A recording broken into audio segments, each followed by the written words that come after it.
Good morning class. आज की इस वीडियो में हम एक नए टॉपिक की तरफ मूव कर रहे हैं जिसका नाम है केमिकल काइनेटिक्स। और class 12 board point of view से this chapter is also very important, क्योंकि इसमें से आपको न्यूमेरिकल 100% पेपर में आता है। चाहे वो रिलेटेड होगा ऑर्डर ऑफ रिएक्शन से, चाहे वो रिलेटेड होगा आपका इंटीग्रेटेड रेट इक्वेशन से, या इसी में एक अभी और टर्मिनोलॉजी आएगी हाफ लाइफ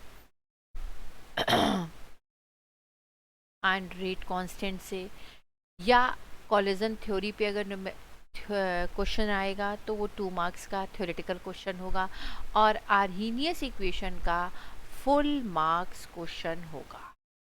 इट मीन्स कि ये टॉपिक हमारा बहुत इम्पॉर्टेंट है। तो अब हम स्टार्ट करते हैं इस केमिकल काइनेटिक्स को। सारे प्रीवियस चैप्टर्स को स्टार्ट करने में जैसे हम लोग अपनी टर्मिनोलॉजी से ही चैप्टर की एनालिसिस करनी स्टार्ट करते हैं कि व्हाट इज़ दिस, ये है क्या एक्चुअल में, जिसे हम पढ़ने जा रहे हैं उससे हमें क्या बेनिफिट मिलने वाला है, इस चैप्टर में हमें किस चीज़ की नॉलेज गेन होने वाली है। तो सबसे पहले बेटा देखिए, तो इन्होंने एक वर्ड लिखा है केमिकल्स। और हम जब केमिस्ट्री की दुनिया में एंटर करते हैं तो chemistry is the branch of science which we study the about the chemicals. Clear? Chemicals की हिस्ट्री को ही केमिस्ट्री कहा गया। अब ये केमिकल्स और काइनेटिक्स का मतलब क्या हुआ? What do you mean by kinetics? Kinetics is the term which we relate the term rate. And what is rate? Rate means change in concentration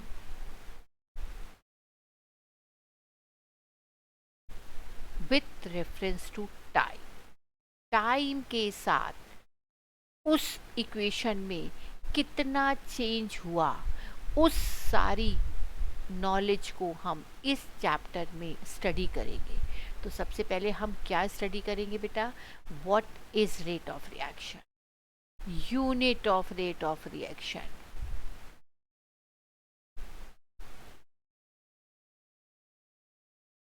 फिर नेक्स्ट हेडिंग हमारी आएगी factors affecting the rate of reaction, यानी कौन कौन से ऐसे factors हैं जो इस रिएक्शन के रेट को इफेक्ट करेंगे। देन प्रोसीड करेंगे हम मैकेनिज्म ऑफ द रिएक्शन, यानी जितनी तरीके की रिएक्शंस, बेसिकली हम लोग रिएक्शंस पढ़ते कितनी तरीके की हैं? रिएक्शंस हम पढ़ते हैं जनरल 3 तरीके की, वेरी स्लो, वेरी फास्ट और मॉडरेट।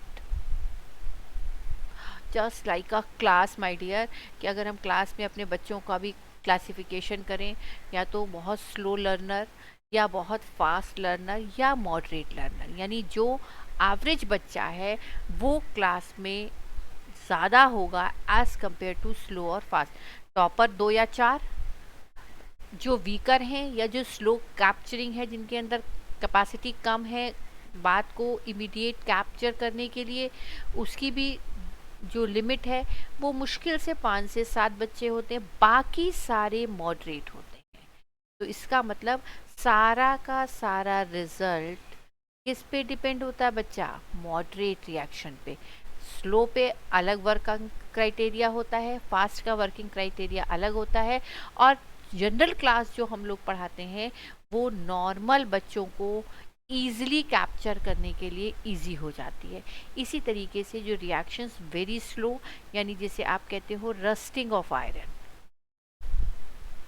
अब आयरन में रस्ट होने के लिए 5 से 6 साल भी लग सकते हैं, 4 से 6 महीने भी हो सकते हैं, ये अकॉर्डिंग टू द कंडीशन है। तो ऐसे रिएक्शंस पे हम फैक्टर्स को एनालाइज इजीली नहीं कर सकते। वेरी फास्ट मीन्स आयनिक रिएक्शन, कि जैसे आपने 2 डिफरेंट सॉल्यूट आपस में मिक्स किए, रिजल्ट आ गया और हम ये एनालाइज ही नहीं कर पाए कि किसने किसको कितनी देर में चेंज किया, तो हमारा चेंज रिजल्ट कौन निकालता है? Moderate reaction. यानी इस पूरे चैप्टर में भी हम जितनी रिएक्शंस को डिस्कस करेंगे जनरली वो किस कैटेगरी में आएंगी? मॉडरेट रिएक्शंस में आएंगी। अब इस रिएक्शन की मैकेनिज्म के बाद कुछ पर्टिकुलर, जैसे मैंने ऊपर फैक्टर लिखे थे ना, तो फैक्टर में बेटे सभी फैक्टर यहाँ पर ही आ जाएंगे, like temperature, like pressure, like concentration, presence of catalyst. तो ये सारे फैक्टर्स हम यहीं पे डिस्कस करेंगे।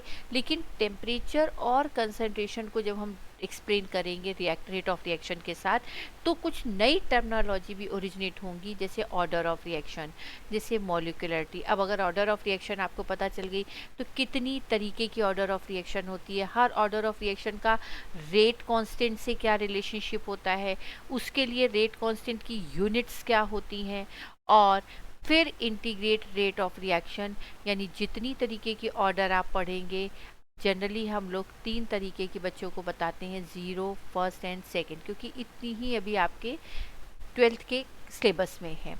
तो इन तीनों ही फॉर्म्स में हम तीनों के इंटीग्रेटेड रेट इक्वेशन की बात करेंगे। इसके बाद जब हम यहाँ पे रिएक्शन की मैकेनिज्म को मॉलिक्यूलर लेवल पर लेकर के जाएंगे, कि अगर उसको मॉलिक्यूल्स के फॉर्म में एक्सप्लेन करना चाहें, तब हम यहाँ पे एक्सप्लेन करेंगे कॉलिजन थ्योरी। और लास्ट में अगर हम इफेक्ट ऑफ टेम्परेचर को क्वांटिटेटिव रिलेशनशिप में लेंगे, तो उसको एक्सप्लेन करने के लिए साइंटिस्ट आए थे आर्हेनियस, जिन्होंने रेट कांस्टेंट के साथ रिलेशनशिप दिया था। तो इस रिलेशनशिप को हम कहते हैं आर्हेनियस इक्वेशन। आर्हेनियस इक्वेशन को समझाने से पहले मैं आपसे डिस्कस करूंगी what is activation energy, what is threshold energy, what is energy barrier. ये सारी चीज़ें हमको जब नॉलेज में आएंगी, तब हम इस आर्हेनियस इक्वेशन का K is equal to A E minus E A by R T. तो हमारे पास न्यूमेरिकल का फैक्टर एक ये आएगा, एक ऑर्डर ऑफ रिएक्शन के जब इंटीग्रेटेड रेट फॉर्मूले आएंगे उसमें आएगा, एक हाफ लाइफ और रेट कांस्टेंट वाले फैक्टर में न्यूमेरिकल मिलेगा, और तीसरा हमें simple numerical rate of reaction में मिलेगा। तो this is a summary of the chapter कि हमें इस चैप्टर में क्या स्टडी करना है। So let us start rate of reaction. अब हम आज की पहली कड़ी रेट ऑफ रिएक्शन क्या है, यहाँ से अपनी बात को स्टार्ट करेंगे। ठीक है बच्चे, तो आप भी मेरे साथ साथ समझते चलिएगा, ताकि आपको न्यूमेरिकल करने में कहीं भी किसी भी तरीके की प्रॉब्लम नहीं आएगी। रेट ऑफ रिएक्शन, जैसे मैंने अभी आपको पहले डिस्कस कर लिया बच्चा, रेट का मतलब change with respect to time. पर किसका रेट, किसका रेट, किसका चेंज, रिएक्शन का। और किसी भी रिएक्शन को कंप्लीट करने के लिए दो फैक्टर होते हैं, one is reactant and another is product. जब रिएक्टेंट आपस में रिएक्ट करते हैं, तब वो फाइनल प्रोडक्ट में कन्वर्ट हो जाते हैं। तो जब वो प्रोडक्ट की यील्ड को इंक्रीज करते हैं, तब रिएक्टेंट की यील्ड डिक्रीज होती है। तो जब दो टर्मिनोलॉजी में हम इस रेट ऑफ रिएक्शन को एक्सप्लेन कर सकते थे, in with term of reactant और with term of product. Product मैंने क्या कहा कि धीरे धीरे जब रिएक्टेंट आपस में रिएक्शन करेंगे तो प्रोडक्ट की यील्ड इंक्रीज करेगी। क्लियर? और जब ये इंक्रीज करेगी तो ऑब्वियस सी बात है रिएक्टेंट उस समय डिक्रीज करेगा, क्योंकि इसी के रिएक्टेंट के आपस में मिलने से ही तो प्रोडक्ट बन रहा है। तो जब यहाँ सारा प्रोडक्ट बन जाएगा तो ए और बी का कंसंट्रेशन लेस हो जाएगा। तो हम दो टर्मिनोलॉजी में इसको एक्सप्लेन कर सकते थे, इन टर्म्स ऑफ रिएक्टेंट और इन टर्म्स ऑफ प्रोडक्ट। तो रेट ऑफ रिएक्शन को डिफाइन करने का फिगर आ गया, rate of reaction is equal to, अगर हमने रिएक्टेंट के टर्म में इसको एक्सप्लेन किया तो लिखेंगे decrease in the concentration of reactant per unit time. Time interval क्या लगा, या आप इसको कह सकते थे, दूसरा टर्मिनोलॉजी हमारे पास आती, increase in the concentration of product upon time. Clear? Concentration term को हम ब्रैकेट से डिफाइन कर लेते हैं, क्योंकि बार बार हम इस वर्ड को नहीं लिखते। दूसरा, इस चैप्टर में डिक्रीज साइन को भी हम बार बार नहीं लिखेंगे और इसके लिए जो हम एब्रीविएशन यूज़ करेंगे वो माइनस साइन, और इंक्रीज करने के लिए हम वर्ड को यूज़ करेंगे प्लस साइन। तो बच्चा पार्टी यहाँ पर प्लस और माइनस को आप मैथमेटिकल व्यू में इन्वॉल्व नहीं करेंगे, हम ओनली रिप्रेजेंट दिस प्लस और माइनस साइन, ओनली रिप्रेजेंट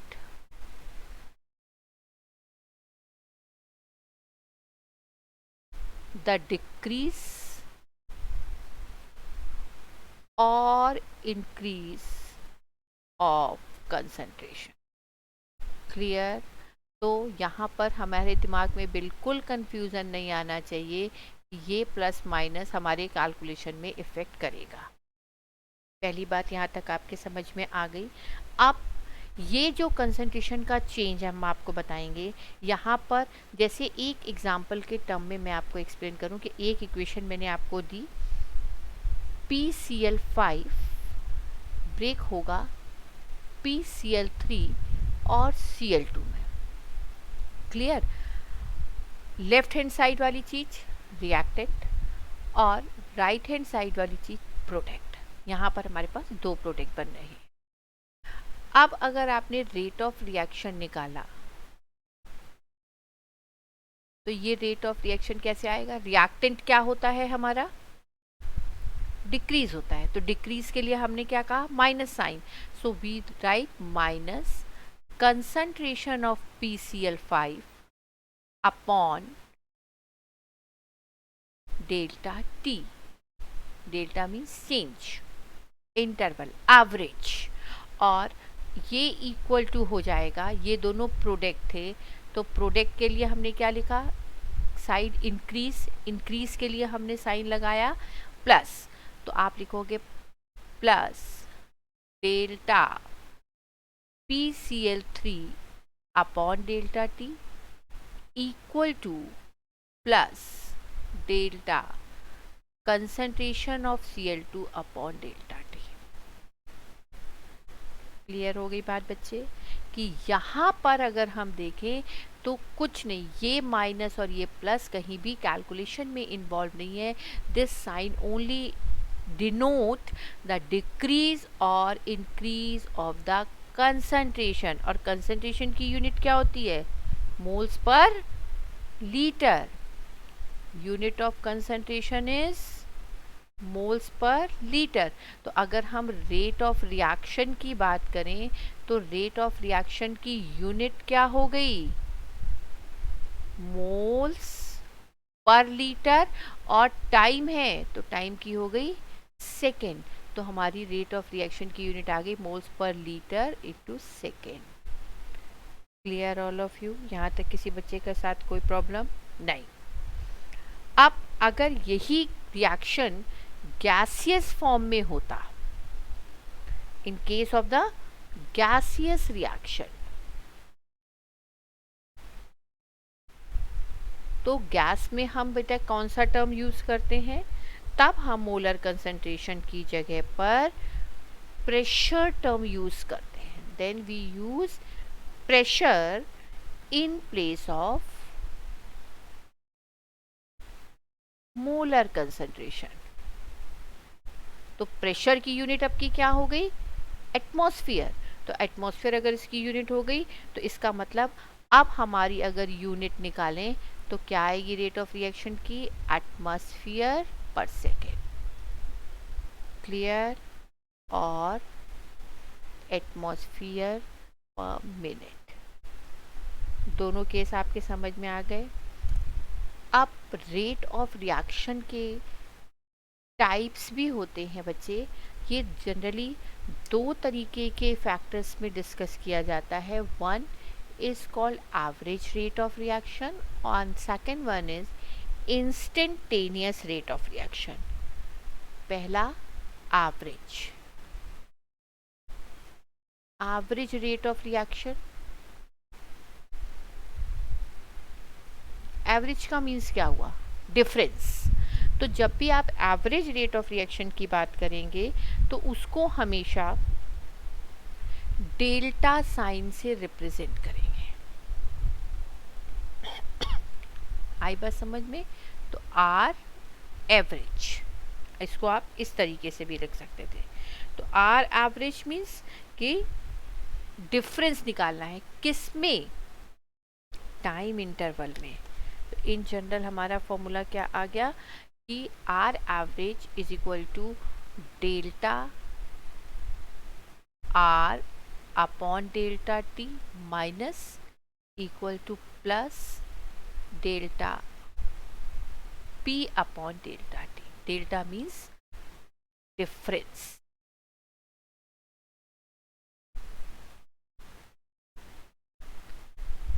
या जिस रेट को हम टाइम इंटरवल के रेफरेंस में काउंट करते हैं उसे हम एवरेज कहते हैं। दूसरा इसमें आता है बच्चा इंस्टेंटेनियस।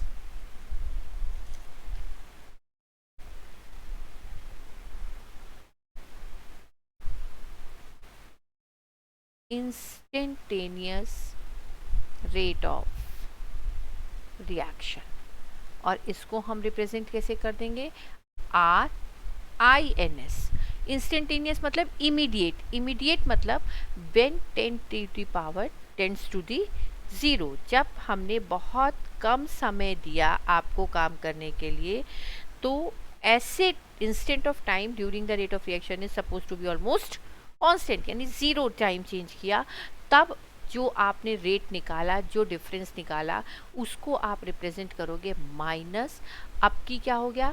Time 0, average 0। 0 तो हम यहाँ पर मैथ्स के बच्चों को भी पता है कि हम यहाँ पर डिफरेंशियल डी का फॉर्म लेते हैं, तो small D R upon D T equal to plus D P upon D T. तो ये डी इंस्टेंटेनियस के लिए, ये डेल्टा एवरेज रेट रिएक्शन के लिए। यहाँ तक बात समझ में आप गई आपके? अब किसी भी एक इक्वेशन को अगर मैं आपसे कहती कि आप लिख के दिखाइए उसको एवरेज के फॉर्म में भी और इंस्टेंटेनियस के फॉर्म में भी, लेकिन साथ में स्टाइक्योमेट्रिक भी देती है ना। स्टाइक्योमेट्रिक मतलब जैसे एक छोटा सा एग्जांपल लिखो, 2N2O5 4NO2 प्लस O2, ठीक। ये जब स्टाइक्योमेट्रिक, यानी ये जो आपके पास क्वांटिटी मैंने लिखी 2 और 4 हमने यहाँ पर जब आपको रेट ऑफ रिएक्शन डिस्कस किया, यहाँ पर हमने कहीं पर भी आपको इस स्टाइक्योमेट्रिक के फैक्टर्स की बात नहीं करी थी। लेकिन अगर न्यूमेरिकल में एक बैलेंस इक्वेशन में ये गिवन है तो आपको एवरेज रेट निकालना हो तब भी आपको इसे डिनोट करना पड़ेगा, और अगर आपको इंस्टेंटेनियस रेट निकालना हो तब भी आप इसको डिनोट करोगे। कैसे डिनोट करोगे बेटा? कि रिएक्टेंट है हमारा ये और प्रोडक्ट है हमारे ये। रिएक्टेंट का जो आपका रेशियो आएगा वो होगा माइनस, क्योंकि डिक्रीज हो रहा है। जितनी स्टाइक्योमेट्रिक है इसको 1 के फॉर्म में ले गए, concentration of N2O5 upon dt, sorry यहाँ पर भी डेल्टा आएगा क्योंकि एवरेज है, इक्वल टू ये प्रोडक्ट है, so plus 1/4 delta concentration of NO2 upon dt equal to plus concentration of O2 upon delta T. तो ये रिप्रेजेंटेशन था आपका एवरेज रेट का, और अगर इसी को आप इंस्टेंटेनियस के फॉर्म में रिप्रेजेंट करेंगे तब फिगर आ जाएगी minus half D concentration of N2O5 upon dt equal to plus 1/4 D NO2 upon dt equal to D O2 upon dt। I think आपको ये representation form, expressing form rate of reaction की समझ में आ गई। अब इसी पर बेस्ड आप एक न्यूमेरिकल करके देखते, यानी इसको अगर आप इन जनरल बना लेते इन जनरल हमें याद रखना हो तो हम एक इक्वेशन बना ले, A moles of A, B moles of B, giving out x moles of x and y moles of y। इस इक्वेशन को अगर हमें रिप्रेजेंट करना है, क्योंकि a और b यहाँ पर स्टाइकोमेट्रिक फैक्टर है, तब आप सीधे सीधे लिख सकते थे r average is equal to minus 1/a delta concentration of delta t equal to minus 1/b delta concentration of B upon delta T equal to plus 1 by x delta x upon delta T equal to plus 1 by y delta concentration of y upon delta T। Clear? यहाँ तक ये formula समझ में आ गया। अब आप इस base पर न्यूमेरिकल कैसे सॉल्व करेंगे, इसका भी एक एग्जाम्पल आप देखिए कि अगर आपके पास न्यूमेरिकल है और न्यूमेरिकल में डिजिट दी जाएंगी, जो आप अभी तक केवल इक्वेशन को देख करके फॉर्मूला लिख रहे थे, अब उससे हम न्यूमेरिकल फॉर्म की तरफ मूव करेंगे कि अगर if one equation numerical related to the rate of reaction, how we proceed. उसने कहा the reaction 4NH3 plus 5O2 giving out 4NO2 plus 6H2O। तो ये भी गैस, ये भी गैस, ये भी गैस और ये भी gas. Clear? If the rate of formation, अब उन्होंने आगे आपको दिया if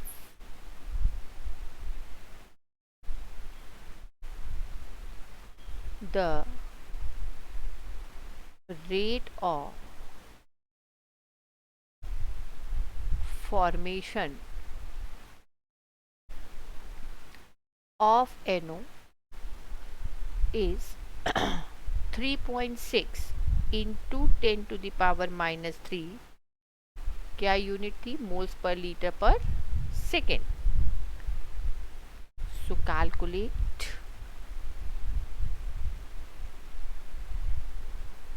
the rate of disappearance of the rate of disappearance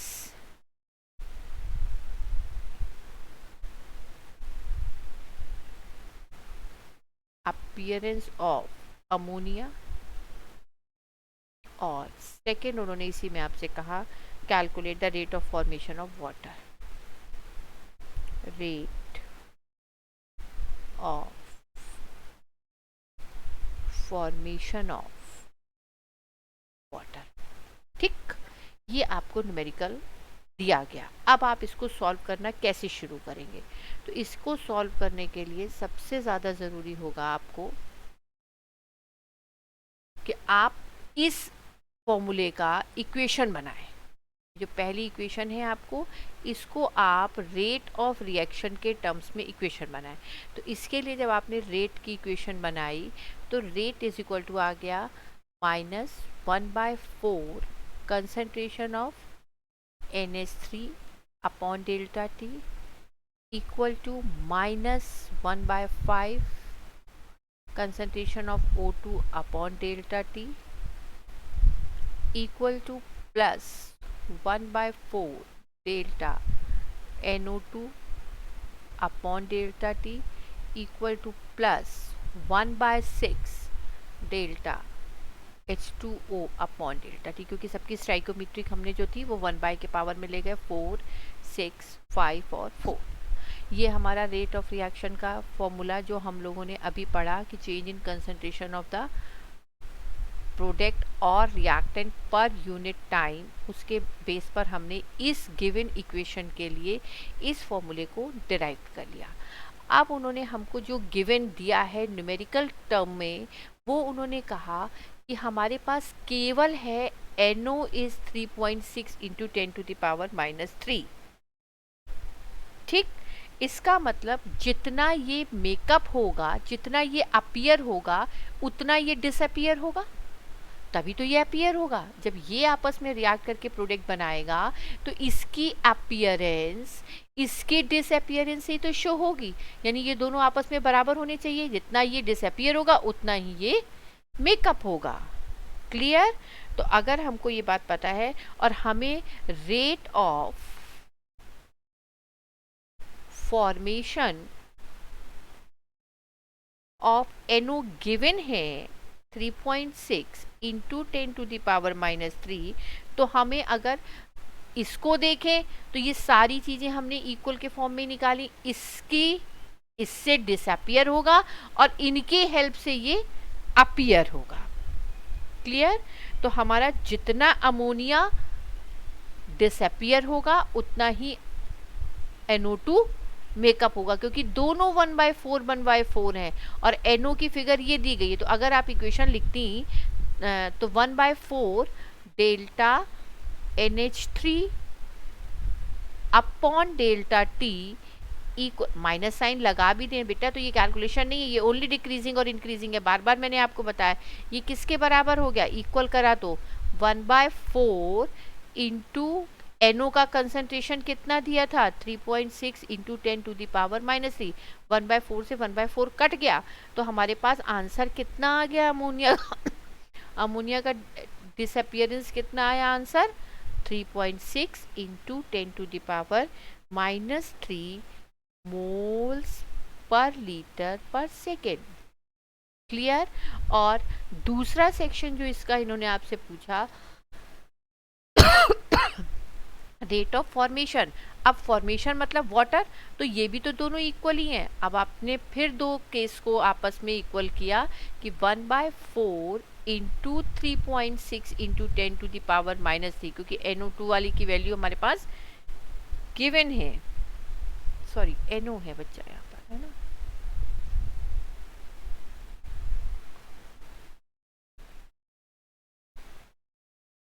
ये NO है,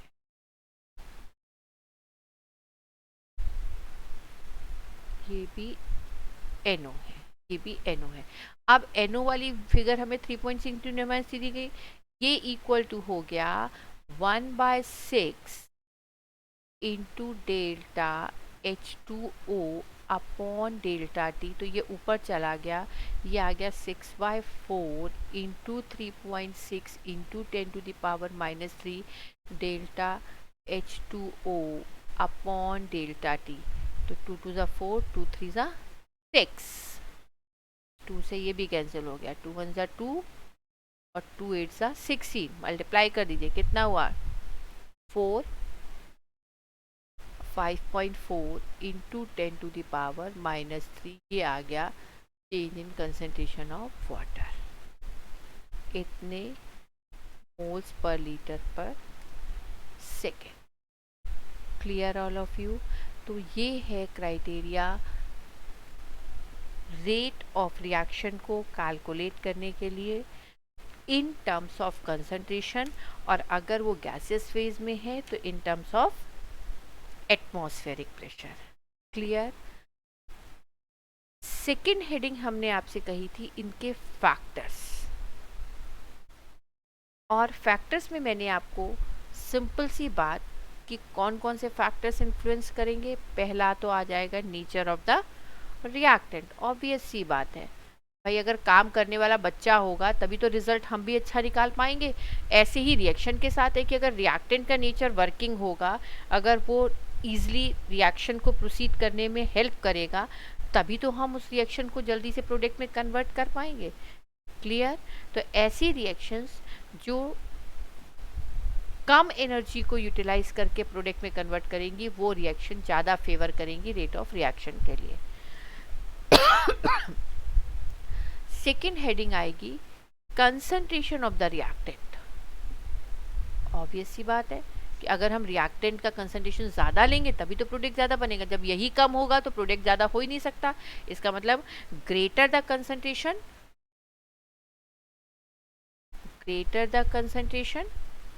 of the reactant, faster is the reaction. Clear? Third factor है बच्चा टेम्परेचर. टेम्परेचर जो है वो हमेशा रेट ऑफ रिएक्शन को इंक्रीज करता है अगर हम टेम्परेचर को भी इंक्रीज करते हैं. Clear? Because generally reactions do not take place at room temperature but takes place at high temperature. कई बार रिएक्शन रूम टेम्परेचर पे नहीं होती है और हाई टेम्परेचर पे होती है, तब इसका मतलब होता है कि वो रेट ऑफ रिएक्शन को चेंज करेगा. चौथा इसका फैक्टर होता है presence of catalyst.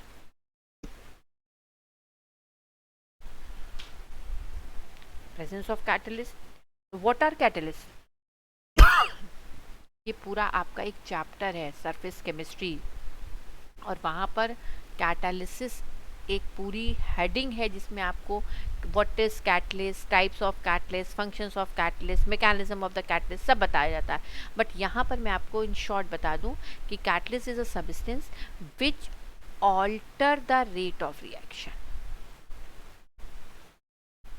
Alter the rate of reaction मतलब रेट ऑफ रिएक्शन को चेंज कर सकता है. मैंने कहीं नहीं लिखाया आपको यहाँ पर कि हमेशा इंक्रीज कराएगा, हमेशा डिक्रीज कराएगा, ऐसा कुछ नहीं है. चेंज कराएगा अकॉर्डिंग टू द सिचुएशन कि वो रिएक्टेंट है कैसा, वो काम करना चाहता है, नहीं करना चाहता है, इस कैटलिस्ट के साथ उसका क्या कोऑर्डिनेशन है. ये सारे फैक्टर्स जो है वो कैटलिस्ट को इफेक्ट करते हैं. क्लियर? और कैटलिस्ट की सबसे बड़ी कैरेक्टरिस्टिक्स होती है कि हर रिएक्शन का एक पर्टिकुलर कैटलिस्ट होता है. जैसे एक सब्जेक्ट का एक पर्टिकुलर टीचर है ना, मैं आपको केमिस्ट्री जिस स्पीड से और जिस कंसेप्ट से पढ़ा सकती हूँ, उस कंसेप्ट से मैं आपको फिजिक्स या मैथ्स नहीं पढ़ा सकता. क्यों? क्योंकि हर टीचर का अपना एक पर्टिकुलर स्पेशलाइजेशन होता है. हाँ, काम चलाऊ करा देना दैट्स अ सेकेंडरी फैक्टर, लेकिन कैटलिस्ट काम चलाऊ आदमी नहीं है. इट्स अ स्पेसिफिक मेंबर, इसका अपना स्पेशलाइजेशन है. So every reaction always proceed with a specially designed catalyst. अभी आप जब इसके मैकेनिज्म पढ़ोगे ना तो इसकी डिज़ाइन भी इस पर जो है वो एक्टिवेट होती है. और तीसरी चीज़ कि catalyst cannot itself take in a part in the reaction like me. जैसे मैं आप लोगों को पढ़ाऊंगी और मेरे पढ़ाने के बाद आप सब क्लास 12th पास करोगे, फिर आप कंपटीशन पास करोगे और फिर वो आप लाइफ में बहुत आगे निकल जाओगे. लेकिन हमारा वर्किंग क्राइटेरिया एक शॉर्ट पीरियड के लिए आपसे जुड़ा था. तो I am only a catalyst, I am not taking part in your life. मैं आपकी ज़िंदगी के हर स्टेप में आपके साथ नहीं हूँ, लेकिन आपकी उस एक सिचुएशन में जब आप आगे बढ़ रहे थे, उस समय किसी एक मिड स्टेज में जब हम आपसे मिले और हमने आपकी रेट ऑफ रिएक्शन को ऑल्टर किया, तब उस समय हमने आपके साथ एक कैटलिस्ट का वर्क किया.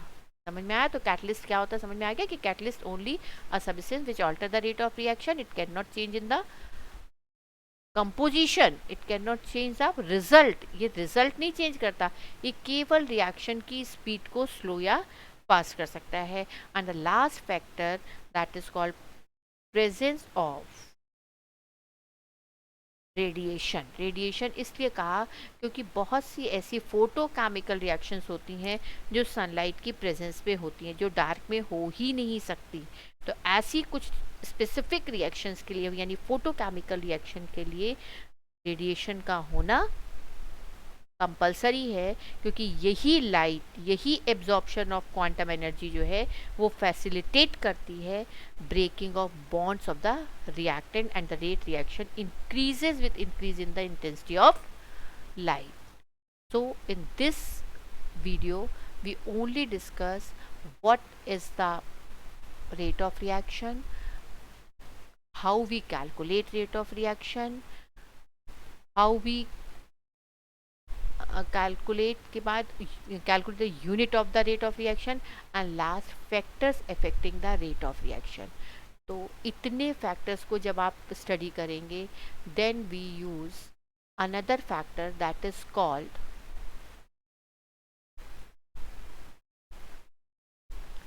जैसे कि हमने कहा कि एक नए मॉडिफिकेशन की तरफ हम आपको लेके जाएंगे, जहाँ पर अब हम इस एक एक करके इफ़ेक्ट यानी कंसंट्रेशन, टेम्परेचर, इनके डिटेल्ड स्टडी में जाएंगे, ताकि वहाँ पर हम फिर कुछ नई टर्मिनोलॉजी को यूटिलाइज करेंगे, इंट्रोड्यूस करेंगे।